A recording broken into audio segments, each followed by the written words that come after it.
کہ اس دنیا والی زندگی کی حقیقت بس یہ ہے کہ وہ نام ہے کھیل کود کا، ظاہری سجاوٹ کا، تمہارے ایک دوسرے پر فخر جتانے کا، اور مال اور اولاد میں ایک دوسرے سے بڑھنے کی کوشش کرنے کا۔ اس کی مثال ایسی ہے جیسے ایک بارش جس سے اگنے والی چیزیں کسانوں کو بہت اچھی لگتی ہیں، پھر وہ اپنا زور دکھاتی ہے، پھر تم اس کو دیکھتے ہو کہ زرد پڑ گئی ہے، پھر وہ چورا چورا ہو جاتی ہے، اور آخرت میں ایک تو سخت عذاب ہے اور دوسرے اللہ کی طرف سے بخشش ہے اور خوشنودی۔ اور دنیا والی زندگی دھوکے کے سامان کے سوا کچھ بھی نہیں ہے۔ ایک دوسرے سے آگے بڑھنے کی کوشش کرو اپنے پروردگار کی بخشش کی طرف اور اس جنت کی طرف جس کی چوڑائی سارے آسمانوں اور زمین کی چوڑائی جیسی ہے۔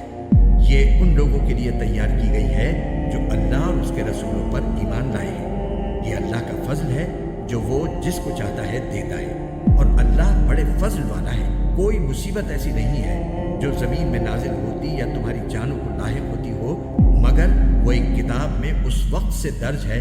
جب ہم نے ان جانوں کو پیدا بھی نہیں کیا تھا۔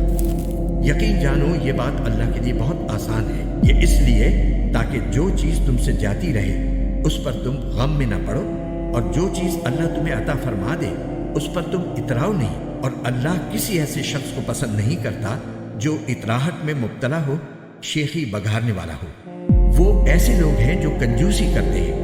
اور دوسرے لوگوں کو بھی کنجوسی کی تلقین کرتے ہیں، اور جو شخص منہ موڑ لے تو یاد رکھو کہ اللہ ہی ہے جو سب سے بے نیاز ہے،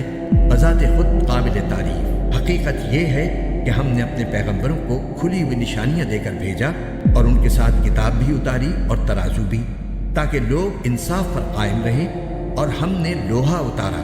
جس میں جنگی طاقت بھی ہے اور لوگوں کے لیے دوسرے فائدے بھی، اور یہ اس لیے تاکہ اللہ جان لے کہ کون ہے جو اس کو دیکھے بغیر اس کے دین کی اور اس کے پیغمبروں کی مدد کرتا ہے۔ یقین رکھو کہ اللہ بڑی قوت کا، بڑے اقتدار کا مالک ہے، اور ہم نے نوح اور ابراہیم کو پیغمبر بنا کر بھیجا، اور ان دونوں کی اولاد میں نبوت اور کتاب کا سلسلہ جاری کیا۔ پھر ان میں سے کچھ تو ہدایت پر آ گئے اور ان میں سے بہت سے لوگ نافرمان رہے۔ پھر ہم نے ان کے پیچھے انہی کے نقش قدم پر اپنے اور پیغمبر بھیجے، اور ان کے پیچھے عیسیٰ ابن مریم کو بھیجا،